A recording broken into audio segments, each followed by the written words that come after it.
इस वीडियो में हम लोग देखेंगे क्लास 8वीं गणित प्रश्नावली 2.2 क्वेश्चन नंबर 1, क्वेश्चन नंबर 2 और क्वेश्चन नंबर 3 को देखेंगे। ये तीनों क्वेश्चन को कॉपी पर नोट कर लेते हैं, इसके बाद समझाने का प्रयास करते हैं। क्वेश्चन नंबर 1 में यहाँ पे दिया गया है कि यदि किसी संख्या के आधे में से 1/4 घटाया जाए तो 1/8 प्राप्त होता है, संख्या ज्ञात कीजिए। चलिए इसको हल कर लेते हैं एक कॉपी पे। सबसे पहले यहाँ पे लिखेंगे सॉल्व। बोला गया कि यदि किसी संख्या हम लोग को मालूम नहीं है तो संख्या के बदले हम लोग x मान लेते हैं। सबसे पहले तो यहाँ पे लिखेंगे कि माना कि संख्या बराबर x।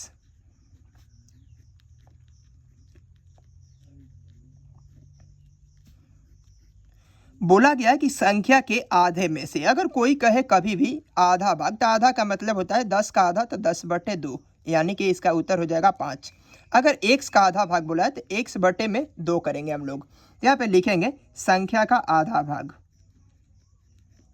संख्या का आधा भाग, आधा का मतलब होता है बटे में 2। अब प्रश्न से चलेंगे हम लोग।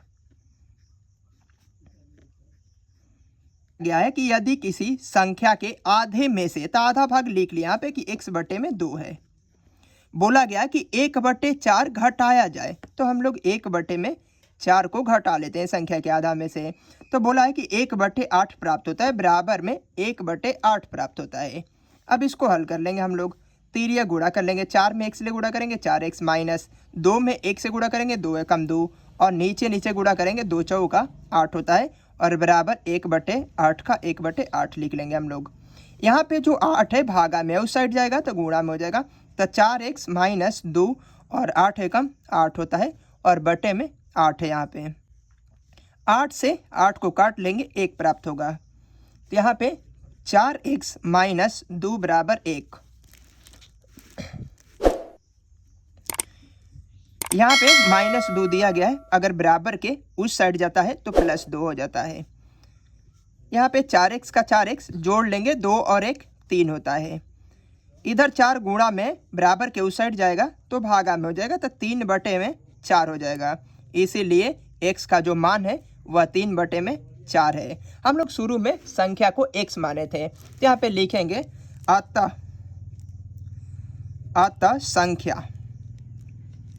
संख्या x माने थे, और x का जो वैल्यू है वह 3/4 है। यही इसका आंसर हो जाएगा।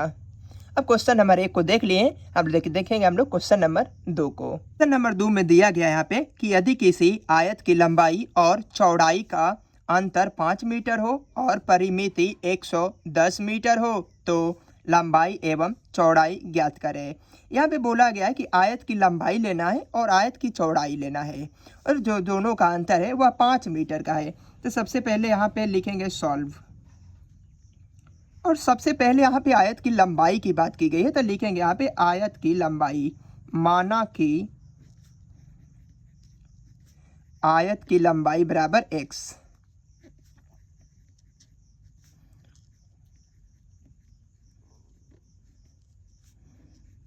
और यहाँ पे बोला गया कि जो चौड़ाई का अंतर है, अंतर का मतलब होता है घटाव, तो लिखेंगे आयत की चौड़ाई।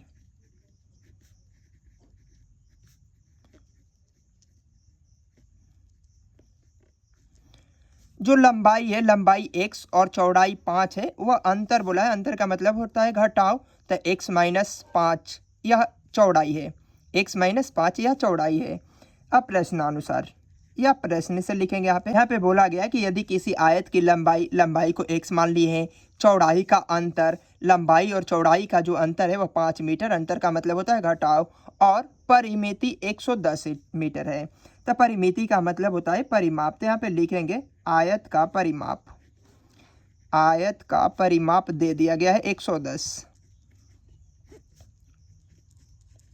और आयत का परिमाप का एक सूत्र होता है 2 × लंबाई प्लस चौड़ाई, और बराबर दिया गया है 110। 2 का 2 यहाँ पे लिख लेंगे, लंबाई का मान दे दिया गया है, यहाँ पे x मान लिए हम लोग, और प्लस चौड़ाई का मान भी यहाँ पे दिया गया है x - 5, और बराबर 110 का 110 लिख लेंगे। 2 इस साइड गुणा में है, बराबर के उस साइड जाएगा तो भाग में हो जाएगा और यहाँ पे बच जाएगा x प्लस x माइनस 5 और 110 बटे में 2 हो जाएगा। यहाँ पे एक x और एक x को जोड़ देंगे तो 2x हो जाएगा और माइनस 5 का 5। 110 में अगर 2 से भाग देंगे तो काटेंगे इसको तो 55 होता है, 55 दूनी की 110 होता है, तो यहाँ पे लिख लेंगे 55। इस साइड माइनस 5 है, बराबर के उस साइड जाएगा तो प्लस 5 हो जाएगा, तो 55 और प्लस 5 हो जाएगा। 2x का 2x लिखेंगे, 55 और 5 जोड़ देंगे तो 60 हो जाएगा। 2 इस साइड गुणा में है, अगर बराबर के उस साइड जाता है तो भाग हो जाता है, तो 60 में 2 से भाग दे देंगे तो 30 हो जाएगा। इसीलिए लिखेंगे कि x बराबर 30। अभी वैल्यू नहीं निकला है, यहाँ पे हम लोग माने थे कि आयत की जो लंबाई है वह x है और चौड़ाई x माइनस 5, तो हम लोग को लंबाई एवं चौड़ाई ज्ञात करना था। तो लिखेंगे आयत की लंबाई, आयत की लंबाई, आयत की लंबाई बराबर हम लोग x माने थे और x का जो मान आया है वह 30 आया है, और आयत की चौड़ाई माने थे हम लोग, आयत की चौड़ाई, आयत की जो चौड़ाई है वह x माइनस 5 है, तो x का वैल्यू है 30 और माइनस 5 का 5 कर देंगे। अगर हम लोग 30 में से 5 को निकालेंगे तो हो जाएगा 25 की लंबाई, आयत की लंबाई 30 और चौड़ाई 25, यही इसका आंसर हो जाएगा। इस प्रकार हम लोगों ने क्वेश्चन नंबर 2 को देख लिए। अब देखेंगे क्वेश्चन नंबर 3 को। नंबर 3, चीनी के मूल्य में 25% की वृद्धि होने पर अब 1 किलोग्राम चीनी का मूल्य 32 रुपया है, तो प्रारंभ में चीनी का मूल्य प्रति किलोग्राम क्या था। इसको सबसे पहले यहाँ पे सॉल्व लिखेंगे। चीनी के मूल्य में 25% की वृद्धि होती है, हालांकि चीनी का मूल्य यहाँ पे दिया नहीं गया है, तो मान लेंगे सबसे पहले, माना कि चीनी का मूल्य, चीनी का मूल्य बराबर x रुपए। प्रश्न से बोला गया कि चीनी के मूल्य में, तो चीनी का जो मूल्य है वह x है और x में बोला गया कि 25% की वृद्धि होती, तो x गुणे 25% की वृद्धि होती, 25%, और बराबर जब 1 किलोग्राम चीनी का मूल्य वह 32 रुपये हो जाता है, तो बराबर में 32 रख देंगे इसको, और x का x रखेंगे प्लस x गुणे 25 का 25। प्रतिशत का मतलब होता है, प्रतिशत का मतलब 1/100 होता है, तो प्रतिशत के बदले 1/100 रख देंगे हम यहाँ पे, और बराबर 32 का 32 रख देंगे। x का x और x उसी तरह रखेंगे, 25 चौका 100 काट देंगे इसको, 1/4 हो जाएगा और बराबर 32 का 32। x प्लस x में 1 से गुणा कर देंगे तो x/4 हो जाएगा और बराबर में 32 का 32 हो जाएगा। यहाँ पे 1 छुपा है, तिरिया गुणा कर लेंगे, 4 में x ले गुणा करेंगे 4x हो जाएगा, और 1 में x ले गुणा करेंगे 1x हो जाएगा, और नीचे नीचे गुणा कर देंगे 4 एकम 4 और बराबर 32 का 32 लिख लेंगे हम लोग। 4x और 1x जोड़ देंगे हो जाएगा 5x और बटे में 4 बराबर 32 का 32। 5x का 5x, 4 इस साइड भागा में उस साइड जाएगा तो गुणा में हो जाएगा, तब 32 गुणे 4 हो जाएगा। 5x का 5x, 32 में 4 से गुणा कर लेंगे, 4 दूना का 8 और 4 तिहाई 12, 128। x का x 128 को उसी तरह लिखेंगे, 5 इस साइड गुणा में बराबर के उस साइड जाएगा तो भाग में हो जाएगा। अब 128 में 5 से भाग देना है, चलिए यहाँ पे दे लेते हैं 128 में 5 से भाग दे लेते हैं।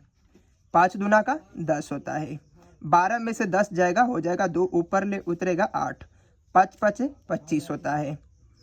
28 में ले अगर 25 को घटाएंगे तो 3 होगा, यहाँ पे 10 मान रखेंगे तो 1 0 बढ़ जाएगा, और 5 6 30 होता है, कट जाएगा, यानी 25.6। तो x का जो वैल्यू है वह 25.6। और शुरू में हम माने थे कि चीनी का मूल्य है जो 100 रुपये है, तो x का वैल्यू निकल चुका है यहाँ पे, तो लिखेंगे x का वैल्यू निकल चुका है यहाँ पे, लिखेंगे 6 है, यही इसका आंसर हो जाएगा।